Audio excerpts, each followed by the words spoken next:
Shalom, Izzy here with Holy Language Institute at holylanguage.com. Apostles, Yeshua's apostles.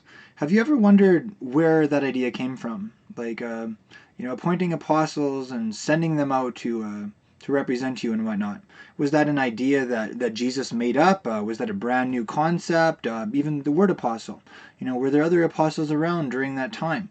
It's a question that I know I had in the past, and I wanted to show you the Hebrew word for apostle and show you that there were indeed apostles, other apostles in the time of Jesus. And when we look at what those apostles did, it helps us to better understand the mission of his guys that he sent and who went on to write the New Testament.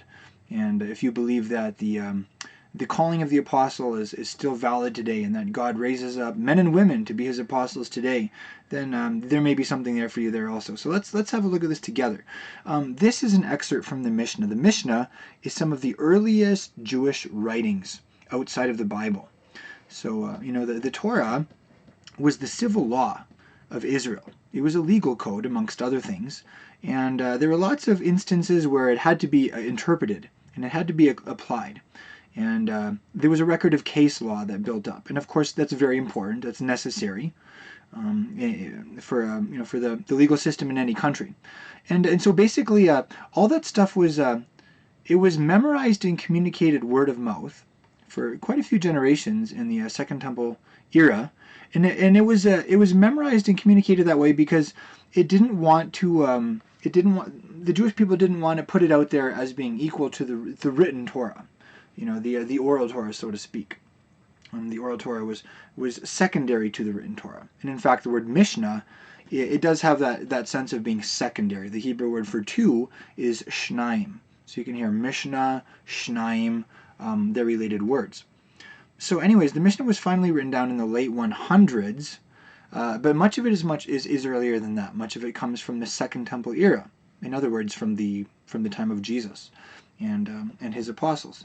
And this is an example. This is a historical record from Tractate Yoma. Yoma is an Aramaic word that means day, and this tractate is all about the Yoma Rabbah, the great day of atonement. And it describes what the high priest would do on the Day of Atonement in the time of Yeshua, and how they would prepare him for the great day. And it goes into great detail, and it's very fascinating from a historical perspective. And this is one of the things that it says. And interestingly enough, the Hebrew word for apostle is used in this specific Mishnah. So let's read that together, and then I'll show you a couple of Hebrew words. So it says, the elders of the court delivered him, that's the high priest, to the elders of the priesthood. And they brought him to the upper chamber of the house of Abtunus. And they adjured him and took their leave and departed after they'd said to him, My Lord High Priest. I'm going to read this in regular English. We are delegates of the court, and you are our delegate, and the delegate of the court. We adjure you by him who made his name to dwell in this house, that you shall not change anything of all which we have said to you. He turned away and wept, and they turned aside and wept. This is a very loaded historical reference here.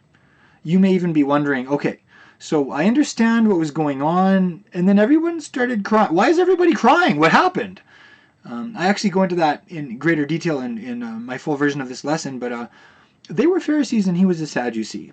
And there was definitely a rift in the Jewish community of the Second Temple era, and apparently it was a very emotional tear. And anyways, that's just why everyone's crying at the end.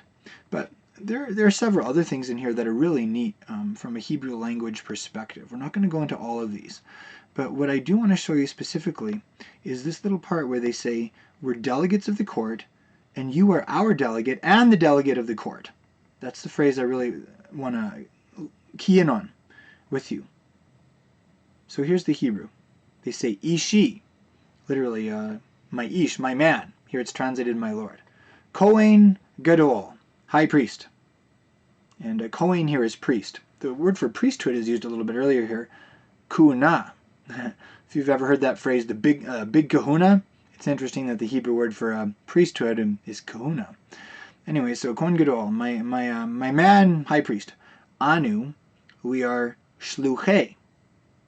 Okay, now the Hebrew verb shalach means to send. If I were to shalach you, I would be sending you to do something on my behalf. I'd be giving you a little mission, maybe to act on my behalf or say something to somebody, whatever. So if I was shalaching you, I would say that you are my shaliach. You are my sent one. What's interesting is that's the Hebrew word for an apostle. An apostle is a sent one, a shaliach. All right. And so this is the word that they're using in this historical reference to the goings-on in conjunction with Yom Kippur. Anu, we are shluchei. So we're the shlichim, we're the apostles of Beit Din. That's the court. We're the apostles of the court. Ve'ata, and you, shluchenu. So you're our shaliach, you're our apostle. Ushliach, and the apostle of Beit Din, of the court. Right? So it's really quite simple. And they're saying, they're addressing the high priest legally, and they're saying, this is a very official statement, so we're the apostles of the court, and you're our apostle, and the apostle of the court.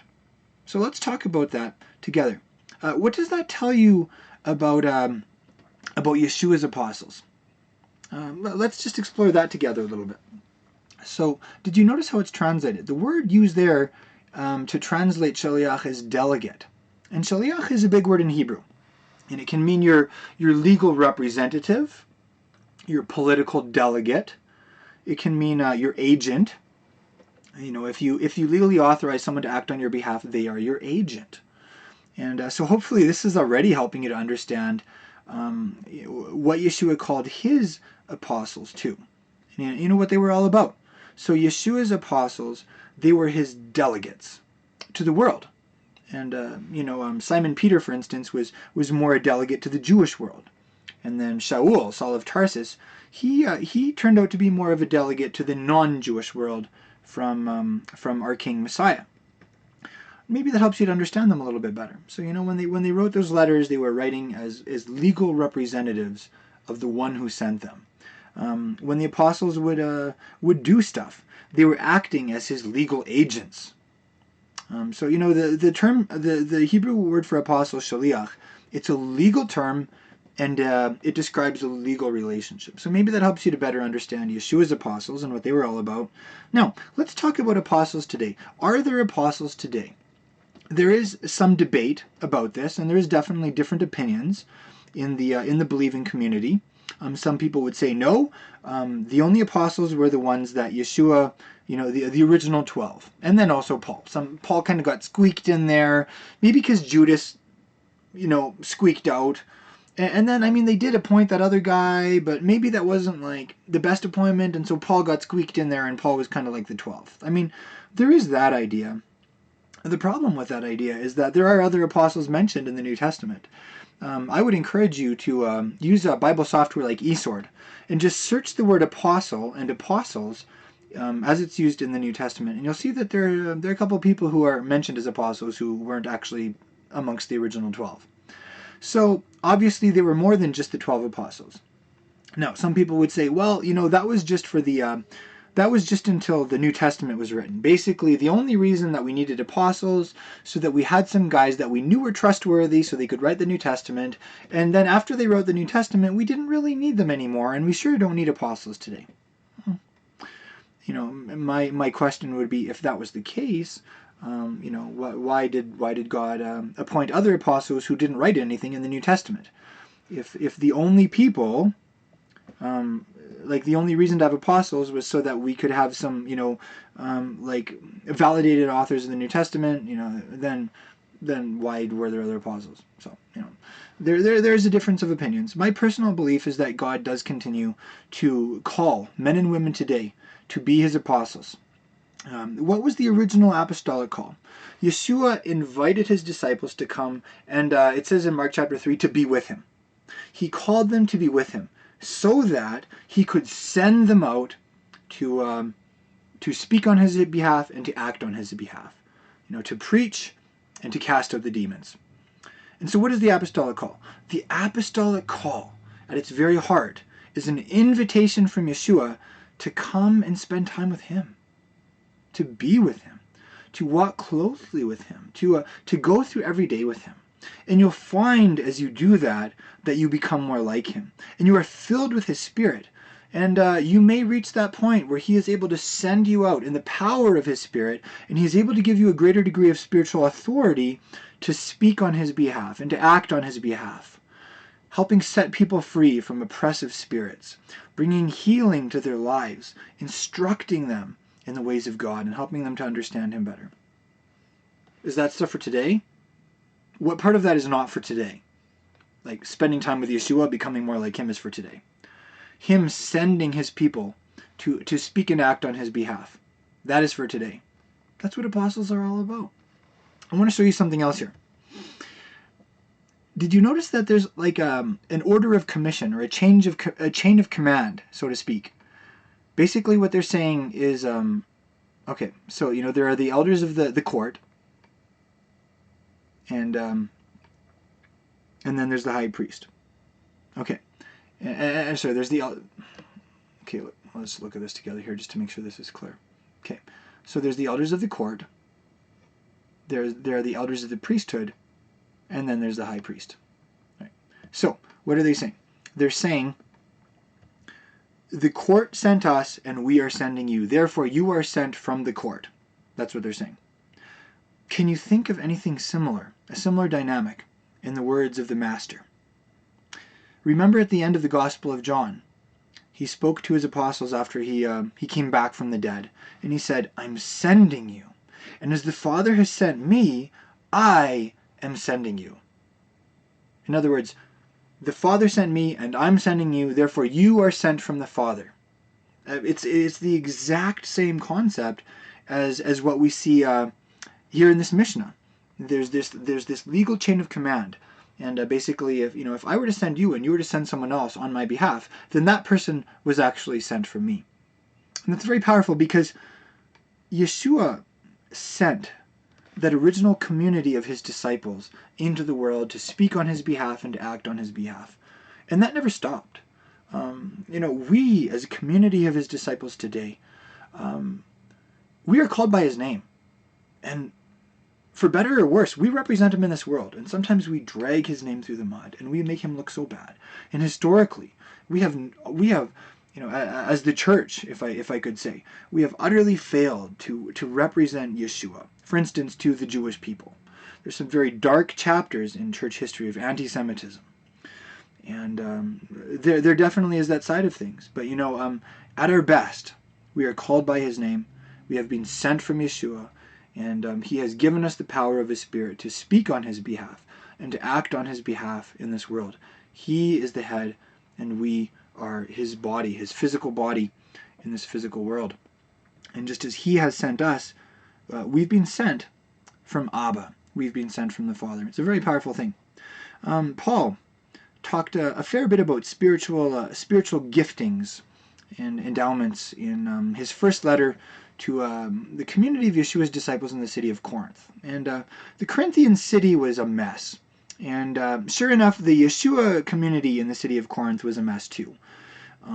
People were sleeping with people they totally shouldn't. People were getting drunk on the wine of the Lord's Supper. There was some serious... They were taking each other to court. There was scandalous stuff going on. And yet they were still Yeshua's disciples. And it's really neat to look at how Paul addressed them. He said, you guys are holy. You guys are not acting holy at all, but you are holy. And and God has cleansed you, and he's made you right with him through the Messiah. All of these, some very powerful statements. And at the same time, there was a huge mess. And in the midst of that huge mess, apparently the Spirit of God was moving. And people were, they were functioning in these spiritual giftings, supernaturally. And so Paul talked about that a fair bit in 1 Corinthians 12-14. And it's interesting. He said some spiritual gifts are greater than others, and you should really want the greater ones. And he said the very first one is to be an apostle. He said, is everyone an apostle? No. But you should sincerely desire the greater gift. So I want to encourage you with that. I want to encourage you this day to desire God, to deeply desire his very best. I want you to want to be great in the kingdom and to do great things for the Messiah. I would even encourage you. If Paul said, want the greater gifts, maybe that means you should also ask for them. I want to encourage you this day to join me in asking that you would experience a new calling from the Messiah to come to him and to be with him and to stay in his presence and to be changed and to be filled with the Spirit to that point where you can be sent out as an apostle to speak on his behalf and to act on his behalf in this world. Because you know what? This world needs it, and I truly believe that there has always been a call going out from God, just like Isaiah heard. Isaiah tuned in, so to speak, and what did he hear? He heard God saying, who am I going to send? Who's going to go for us? And what did Isaiah say? He said, here am I, send me. And may that be our heart's cry. And I pray that would be your experience this day, that you would hear the voice of God, and that you would feel your heart leaping in response to his call, and that he would truly send you. So thanks for joining me in this little takeaway from our most recent Mishnah Snapshots lesson. We covered a lot of other things, actually. We didn't just talk about apostles and the Hebrew word for apostle and what that means. We talked about the Pharisees and the Sadducees and how the Pharisees weren't always the bad guys in the story. There were some bad Pharisees in Yeshua's time and after. Like Paul originally, he was a bad Pharisee. But later, before the Sanhedrin, after, like decades after he came to believe in Yeshua as the Messiah, he was still able to say, I'm a Pharisee, the son of Pharisees. Interesting that Paul continued to self-identify as a Pharisee. The doctrine of the resurrection of the dead, the belief in angels. These are foundational beliefs in Christianity, and they're actually Pharisaic beliefs. Interesting. It's interesting which Bible books were read to the high priest on the night of Yom Kippur. He wasn't allowed to go to sleep that night, so they read to him all night. We read some interesting information about that. We also looked at a couple of Mishnahs listing some people who made generous donations to the temple, and there was also a listing of some of the people whose names went down in infamy because they wouldn't teach what they knew. I shared a couple of instances of people who spoke into my life, and when I was first looking at becoming a Hebrew teacher and starting Holy Language Institute, and I shared some personal instances of that. And then finally we talked about the Holy of Holies and its location on the Temple Mount today, because there was this stone called the Foundation Stone, and it's actually mentioned in the Mishnah, and there's some theories about where it is today. We talked about that, and I talked about the question of whether the presence of God was in the Second Temple, because there was no Ark in the Holy of Holies in the Second Temple. And in case you're wondering about, the answer is yes. Yeshua did say, if someone were to swear by the temple, they were actually swearing by the temple and by God who dwelt in that temple. So if you've ever heard that urban legend that God wasn't in the Second Temple because the Ark wasn't there, wrong, according to the words of Jesus. Anyways, those are some of the other things we talked about in the lesson. I would love to have you learning with us. I'd love to have you following Yeshua together with our community. Our website's holylanguage.com. Come say hi. Come say shalom. Check us out. And thanks for joining me in this little lesson takeaway.